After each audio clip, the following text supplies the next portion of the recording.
welcome to this special Google Hangout of Elections 2014 in partnership with Network 18.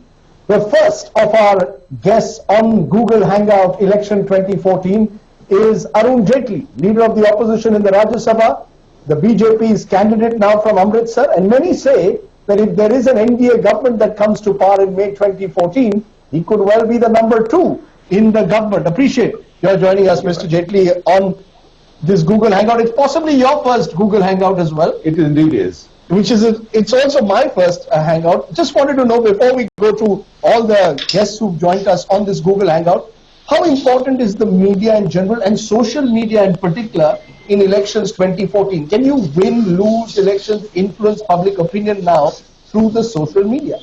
It is important. I don't know whether you can win or lose an election because of that.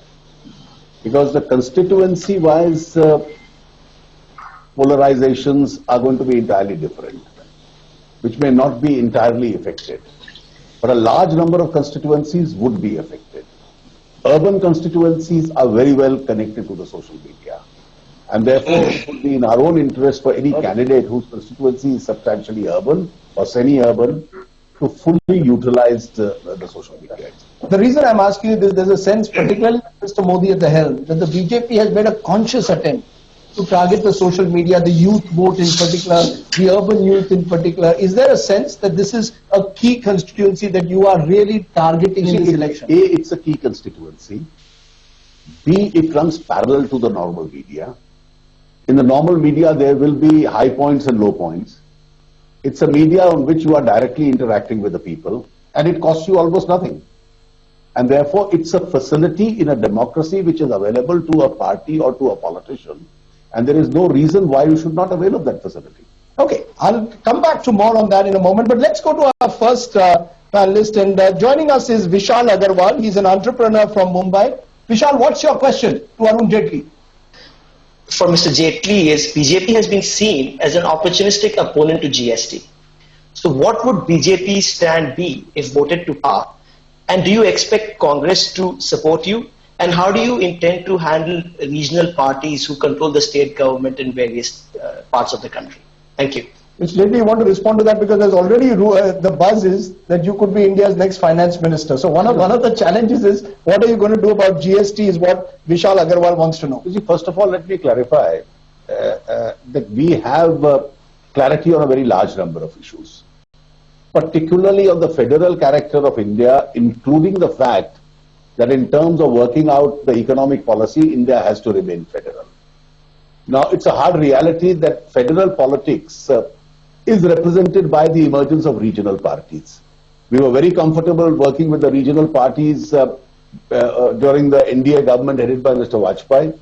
We are making a conscious effort to get as many regional parties on board.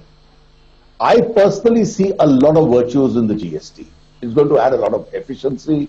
It's going to eliminate a lot of evasion which takes place in the taxation. It will stop a lot of harassment. But before we do that, keeping India's federal polity in mind, the apprehension in the minds of the state governments, and it's not merely regional parties, it's state governments, that the center will be fair to them. And I think one of the reasons why the UPA failed to develop that consensus, because they would never create that ultimate confidence in the state governments. But can you give a commitment to Vishal that within a year, let's say, of you coming to power, if you come to power, GST will be a reality? It requires a constitution amendment. We see virtues in the GST, and therefore to work out a constitution amendment, which has to be ratified by the states, is out of the possible. So please don't ask me to fix a timeline for this. But it's an issue which we realize the utmost priority. Will it be a priority? Will it be a priority for your new government? It's certainly going to be a priority. It will be a priority. Vishal, are you satisfied, or do you see that as opportunism because you believe that the BJP has opposed that when they've been in the opposition? Or some of the BJP governments have opposed it? I think the proof would be in eating the pudding. So it'll be interesting to see Mr. Jaitley get a shot at trying his best to implement GST. Okay, you smiled when I said you're going to be the country's next finance minister. No. Ever since Prakash Badal called you the number 2, possible number 2 or a deputy prime minister, are you worried about these labels, deputy prime minister, number 2, finance minister? We've been in this game for a very long time. and you are not aspiring for a position, A or B. After all, you are a part of a government or a part of a party. So you take whichever responsibility comes your way. But you're committing to GST being a priority issue. Okay, we've got one commitment from Mr. Jaitley. Our second question, Piyush Khandelwal. You're a marketeer from Bangalore. What's your question, Piyush, to Arun Jaitley? Hi, good evening, sir. My question is that we have been seeing that our urban cities, especially the metros, are being overpopulated, and there are not lots of space which is left there in metros. So my question is, what's the plan of NDA government to develop tier 2 cities and the concept of suburbs, and also the concept of twin cities? And also, what is the commitment and what is the plan ahead for educational infrastructure and skill development initiatives? Can we expect some sort of IITs and IIMs in every state? Yeah, that's my question. Mr. Jaitley, you see, I think you're absolutely right. Most of our metros have got absolutely congested. They burst through their seams, and therefore it's extremely difficult now to plan out unplanned cities. So the emphasis in the last few years has been more on suburbanization. So in the vicinity of major metros, you have suburban centers. But one of the ideas which we have actively considered within our party, because it takes not a year or two, but decades literally to create a city, that India has now to aim at creating at least 100 new smart cities. So when you have the national highways running, when you are going to have industrial corridors, hopefully next to them you also have superfast train corridors. Now once you are able to move in that direction, these are ideal locations where people from rural areas can't live in the villages indefinitely. Your agricultural sector as it is overpopulated. People are underemployed there. Quality of life will be better in the suburban or the urban areas.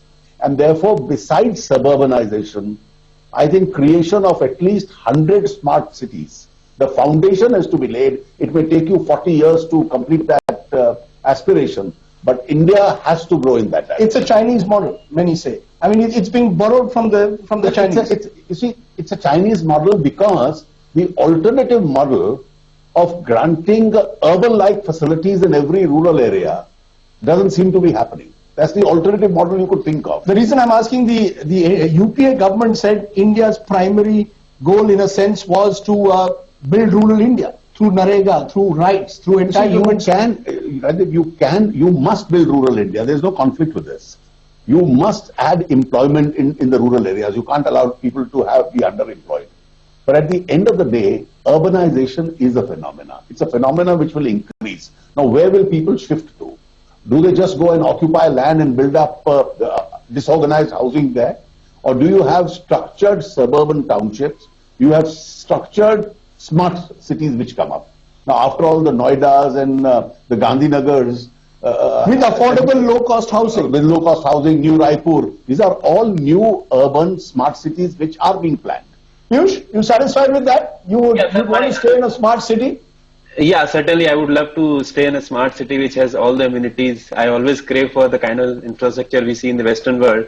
So we look for it. And another, my follow-up question, or rather another question, part of the question was that can we expect skill development centers or IITs and IIMs in each state at least?